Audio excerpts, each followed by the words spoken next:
मैं समझता हूँ कि काफ़ी लोगों को भूख भी लग गई होगी, समय भी काफ़ी हो गया है। जैसे 24 घंटे हमारे पत्रकार मित्र रहते हैं काम में, तो उसी तरह से अगर अच्छी तरह से कोई अपनी राजनीति जो दायित्व दिया है काम करे, तो उसके बाद सोने के लिए भी टाइम बहुत कम होता है। अभी मैंने भी पत्रकारिता काफ़ी लंबे समय तक की, कितना संघर्ष होता है इसमें मैं अच्छी तरह जानता हूँ, कितना संघर्ष होता है इसमें मैं अच्छी तरह से जानता हूँ। अभी मैं पहले अपने मित्रों का स्वागत कर लूँ।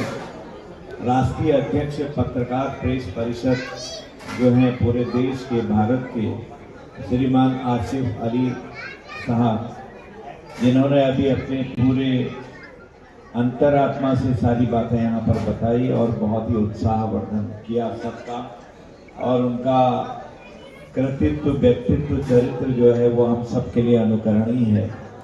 अशोक गुलाटी जी प्रदेश अध्यक्ष उत्तराखंड और पत्रकार प्रेस परिषद भारत, शायद भारत के महामंत्री भी यहाँ पर। गुलाटी जी ऐसी सक्सेस हैं, केस ठीक कर रहे थे लगभग 40 साल से।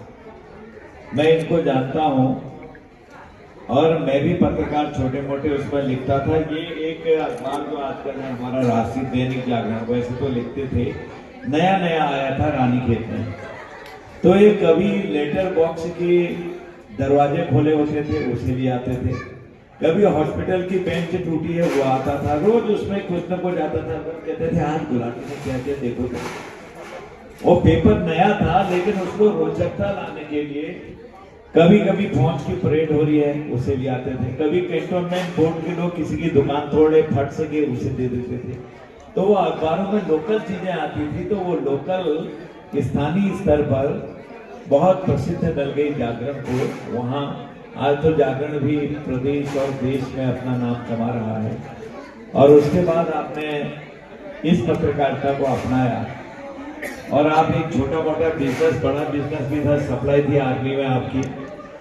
मुझे याद है मेरा एक कष्ट का समय आया, उसमें अशोक गुलाटी और नवीन भट्ट दो ऐसे लोग थे, एक कोई और तीसरा आदमी था अविनाश गोयल, तो जिन्होंने रात दिन बहुत खतरनाक एक मोड़ आया था जीवन का, मेरा साथ दिया। मतलब अब तो अशोक की काफी ज्यादा लेखन पर और अपनी जितनी भी आपका वो भी शायद चैनल भी आपका रहता है उस पर आते हैं। उस समय प्योर आप लिखते थे, अच्छी अच्छी बातें। एक बार ऐसा हुआ कि एक जगह है कालिका मंदिर पहाड़ में, वो पड़ता है अल्मोड़ा जिला और पौड़ी जिले के मिलानी क्षेत्र पर। तो वहां तूफान आया, बर्फ का तूफान, भैंसे काटे जाते हैं, उसमें आदमी और भैंसे दब गए। अब सवाल ये था उठाए कौन? अल्मोड़ा जिले के लोग कहें कि ये जो है पौड़ी में है, पौड़ी जिले के लोग कहें कि ये अल्मोड़ा में है। तो उसमें भगत सिंह कोश्यारी जी जो यहाँ के मुख्यमंत्री भी रहे और अभी राज्यपाल भी, राज्यसभा सदस्य भी रहे, राज्यपाल महाराष्ट्र थे आप सब जानते हैं, वो, मैं, अशोक गुलाटी और एक आनंद रावत, एक कोई और लड़का था, 4 लोग वहां गए हिम्मत करके। करीब करीब 4-5 दिन में हम वहां पहुंचे। और अब चढ़े कैसे? कोई चीज तो थी नहीं, तो गांव वालों से जो नीचे थे प्लास्टिक मंगाया गया, किसी के घर में प्लास्टिक रखा है, किसी में जूते आते, किसी में गुड़ की भेली आती, किसी में चाय लाए होंगे, वो बना के सबने पैसे फट सके उसे दे देते थे। तो वो अखबारों में लोकल चीजें आती थी, तो वो लोकल स्थानीय स्तर पर बहुत प्रसिद्ध मिल गई जागरण को। वहाँ आज तो जागरण भी प्रदेश और देश में अपना नाम कमा रहा है। और उसके बाद आपने इस पत्रकारिता को अपनाया और आप एक छोटा मोटा बिजनेस, बड़ा बिजनेस भी था, सप्लाई थी आर्मी में आपकी। मुझे याद है मेरा एक कष्ट का समय आया, उसमें अशोक गुलाटी और नवीन भट्ट दो ऐसे लोग थे, एक कोई और तीसरा आदमी भी था अविनाश गोयल, तो जिन्होंने रात दिन बहुत खतरनाक एक मोड़ आया था जीवन का, मेरा साथ दिया। मतलब अब तो अशोक जी काफी ज्यादा लेखन पर और अपनी जितनी भी आपका वो भी शायद चैनल भी आपका रहता है उस पर आते हैं। उस समय प्योर आप लिखते थे, अच्छी बात। एक बार ऐसा हुआ कि एक जगह है कालिका मंदिर पहाड़ में, वो पड़ता है अल्मोड़ा जिला और पौड़ी जिले के मिलानी क्षेत्र पर। तो वहां तूफान आया, बर्फ का तूफान, भैंसे काटे जाते हैं, उसमें आदमी और भैंसे दब गए। अब सवाल ये था उठाए कौन? अल्मोड़े जिले के लोग कहें कि ये जो है पौड़ी में है, पौड़ी जिले के लोग कहें कि ये अल्मोड़े में है। तो उसमें भगत सिंह कोश्यारी जी जो यहाँ के मुख्यमंत्री भी रहे और अभी राज्यपाल भी, राज्यसभा सदस्य भी रहे, राज्यपाल महाराष्ट्र थे, आप सब जानते हैं। वो, मैं, अशोक गुलाटी और एक आनंद रावत, एक कोई और लड़का था। 4 लोग वहां गए हिम्मत करके। करीब 4-5 दिन में हम वहां पहुंचे और अब चढ़े, कोई चीज तो थी नहीं। तो गांव वालों से जो नीचे थे प्लास्टिक मंगाया गया, किसी के घर में प्लास्टिक रखा है, किसी में जूते आते, किसी में गुड़ की भेली आती, किसी में चाय लाए होंगे, वो बना के सबने पैरों पर बांधे क्योंकि ठंडा इतना था। हम चढ़ते थे यूं पकड़ के, फिर सर नीचे आते थे लगातार।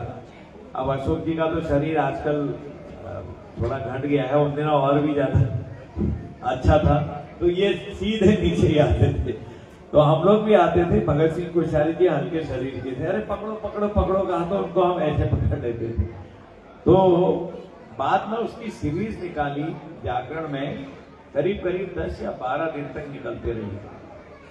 फिर उसके बाद दोनों जिलों की बैठक कमिश्नर से बैठे और उन्होंने तय किया कि ये पौड़ी जिले में है एक हिस्सा और आधा हिस्सा इधर का कुआं में आता है। तो इस तरह से हम उस समय काम किया करते थे। कुछ भी हो जाए, अशोक भाई अपना चाहे रात के 2 बजे हो, अगर घटना का पता लग जाए तो भाग जाते थे, चलो वहां ऐसा हो गया, कहीं पर भी हो। तो इनका डेडिकेशन पत्रकारिता के लिए जो होता है, जैसे कोई अगर स्वयं सेवक है या फिर कोई अपना सामाजिक काम कर रहा है तो उसका चस्का हो जाता है काम करने का। जैसे हम लोग हैं, रात में अगर 2 बजे भी किसी का फोन आता है तो मैं उसका रिंग बैक करता हूँ। बाय द वे मेरी आंख लग गई, सुबह उठते ही रिंग बैक करता हूँ। जैसे अभी मेरे कई फोन आ रहे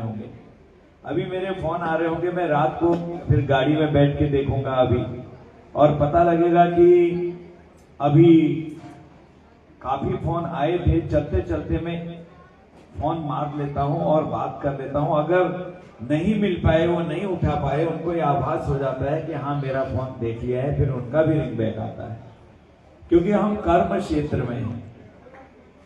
कर्मण्येवाधिकारस्तु मा फलेषु कदाचन, जो कहा गया है उसका अगर गहराई से अध्ययन करें कि कर्म कर, फल की इच्छा मत कर। क्यों कहते हैं भाई? इच्छा तो होती है, मनुष्य का शरीर है, मनुष्य का दिमाग है, मनुष्य का स्वभाव है। आप पत्रकारिता करेंगे, कुछ तो मिलना चाहिए, बच्चे कैसे बनेंगे? आप कहीं से एडवर्टाइज लेंगे, कहीं कुछ करेंगे, आपकी पत्रकारिता चलेगी, न्यूज में आएगा, धीरे धीरे आपके सब्सक्राइबर बनेंगे, तो थोड़ी बहुत धन तो चाहिए। लेकिन ये कहा है कि अगर आप मेहनत कर रहे हैं, कर्मण्येवाधिकारस्तु मा फलेषु कदाचन, तो उसमें क्या है, तुम कर्म करो, फल की इच्छा मत करो, तो आप कह रहे हो। लेकिन क्यों? उसके पीछे बड़ी भारी थीम है।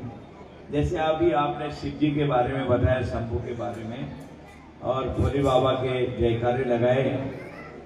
अगर आप कर्म कर रहे हैं, जाना आपका छोटी क्यारी है, खेत है, आप धनिया लगा रहे हैं, कहने बाजार से रोज नहीं लाते, थोड़े गमलों में भी कई लोग लगा रहे हैं, उसकी गुड़ाई कर रहे हैं, उसकी निराई कर रहे हैं, उसके समय पर खाद दे रहे हैं, समय पर पानी दे रहे हैं, तो फलित होगा धनिया।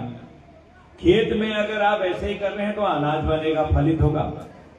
और वो फल तो मिल गया ना, अनाज की बाली मिल गई आपको, जो भी तत्व आपके शरीर को चाहिए वो मिल रहे हैं। आपने सब्जियां लगाई, गुड़ाई निराई करी, पानी दिया, खाद दी, सब्जी पर आएगा, एक बैगन आएगा, सखिया मिर्च आएगी, लौकी आएंगी, कद्दू आएंगे, खीरे आएंगे, आ रहे हैं क्योंकि कर्म किया। तो फल की इच्छा तो होती है, लेकिन मत कर कहने का मतलब यह है कि कर्म प्रधान है।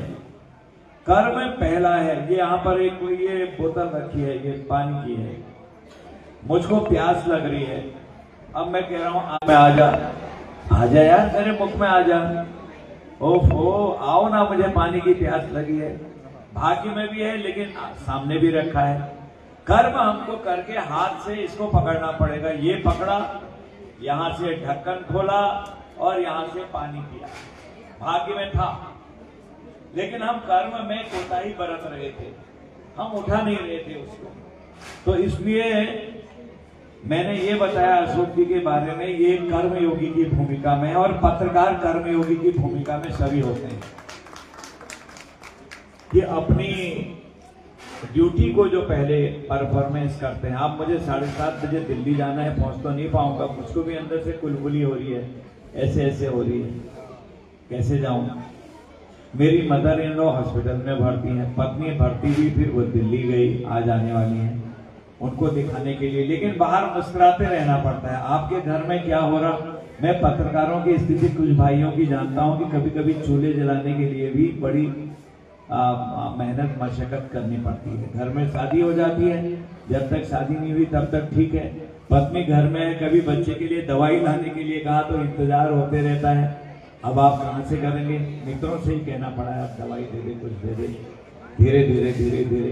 अब चूंकि सरकार ने इस ओर अपना ध्यान दिया है, मोदी जी जब से आए हैं, छोटे हमारे चैनल्स हैं, छोटे छोटे हमारे पोर्टल्स हैं, उनकी भी धीरे धीरे चिंता हो रही है और पत्रकारिता का अच्छा दायित्व बढ़ भी रहा है और उनकी तरफ आप धीरे धीरे कई चीजों की सुविधाएं भी आ रही है। इसलिए आपकी परेशानी को भी मैं जानता हूं, पर आपका जो मूल तत्व है कर्मयोगी का, इसे कभी आप छोड़ते नहीं हैं, इसीलिए आपकी सफलता है। आसिफ अली साहब को मैं सुन रहा था, अशोक जी को भी मैं जानता हूं बहुत अच्छी तरह से, और इतनी ऊंचाइयों तक पहुंचने के लिए ईश्वर की, खुदा की, वाहिगुरु की, जो भी कहें, ये कृपाएं बहुत जरूरी चाहिए। देखिए, कभी हम मद में, घमंड में आ जाते हैं, ये कुछ नहीं है। किस चीज का घमंड? गाड़ी का, कार का, लेखनी। उन्होंने कहा मैं लखनऊ की हूँ, मुझे बुलाया है, आई 1 मिनट में इसमें डांस करूंगी। इतना अच्छा डांस किया उन्होंने, उसमें कोई शर्म नहीं, लाज नहीं, कोई ऐसा नहीं होता इसमें, क्योंकि उन्होंने कहा ये प्रभु की भक्ति के साथ है, हम सब सरोबार हो जाते हैं। तो अब जैसे यहाँ की होली, आपको आसफ साहब में एक लाइन सुनाता हूँ, गांव में होती है, जो यहाँ अलग हो रही है।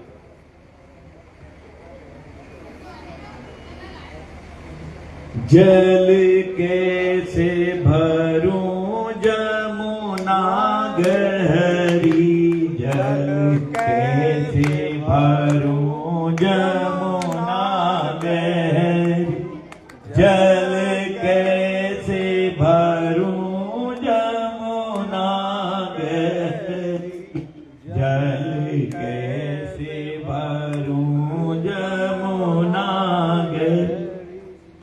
ओहो ठाड़े भरूं राजा राम देखत है, हे ठाड़े भरूं राजा राम देखत है, हो बैठी भरूं भीगे चुनरी, जल कैसे भरूं जमुना, हो जल कैसे भरूं जमुना गहरी, जल कैसे भरूं जमुना गहरी।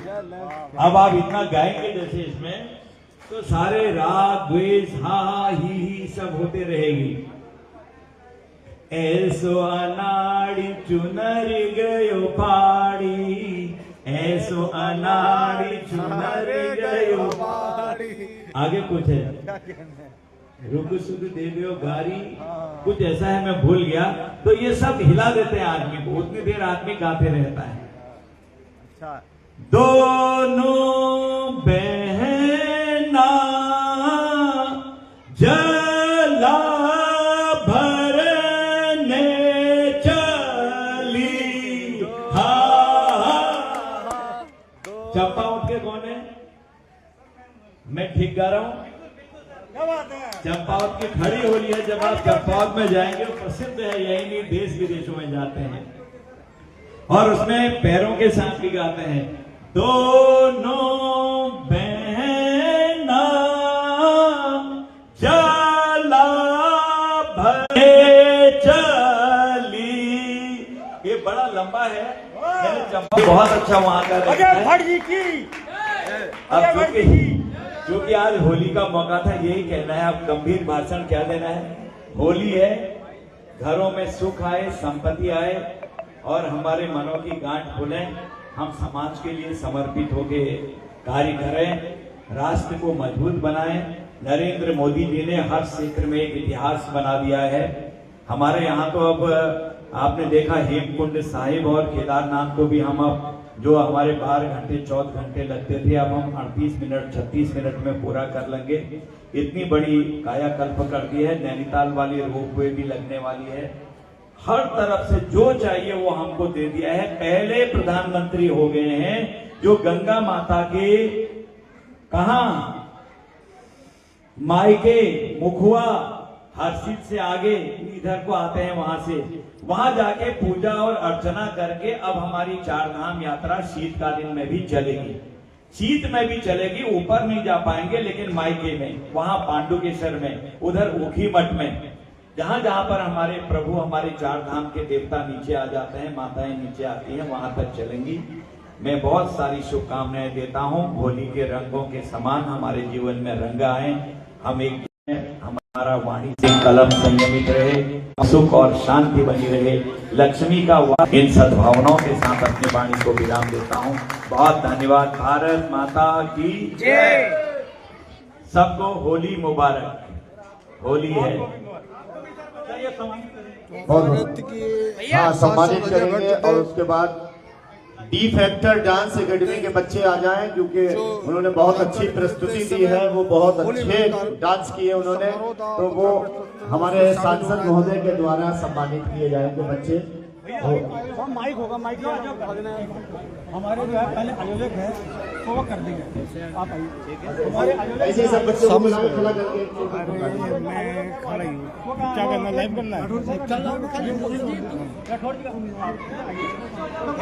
भैया हमारी टीम है, ग्रुप बड़ा कर लो, कोई बात नहीं। यहाँ देखो पहले इधर कैमरे में पोपली जी का पोपली आइए, 1 मिनट आई, पोपली जी एक आई, जल्दी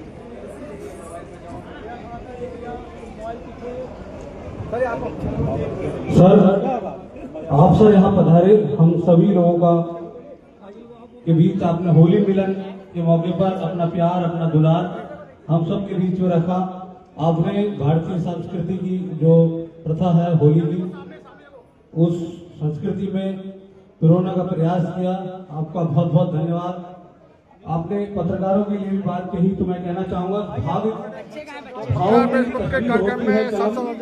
युद्ध में सम्मानित होती है, एक कलमगार कलम को संभाल कर चला, राष्ट्र की तकदीर होती है कलम, राष्ट्र की तकदीर होती है। और आपने की बात कही, तो मैं कहूंगा किसी ने रोजा रखा है तो किसी ने उपवास रखा है, किसी ने रोजा रखा है तो किसी ने उपवास रखा है।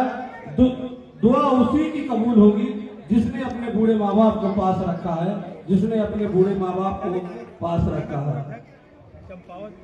तो पूरे प्रदेश के पत्रकार पहुंचे हैं और यहाँ पर सांसद अजय भट्ट को सम्मानित करने का काम कर रहा है। अभी थोड़ी देर पहले ही सांसद अजय भट्ट जो थे पत्रकार परिषद के मंच पर होली गीत गा रहे थे, जुनून भरा जज्बा भरते हैं, उत्साह बढ़ गया था। इस होली जुनून भरा जज्बा भरते हैं, गले लगाकर सबके दिलों पर कब्जा करते हैं, गले लगाकर सबके दिलों पर कब्जा करते हैं, रंग बिरंगे रंगों से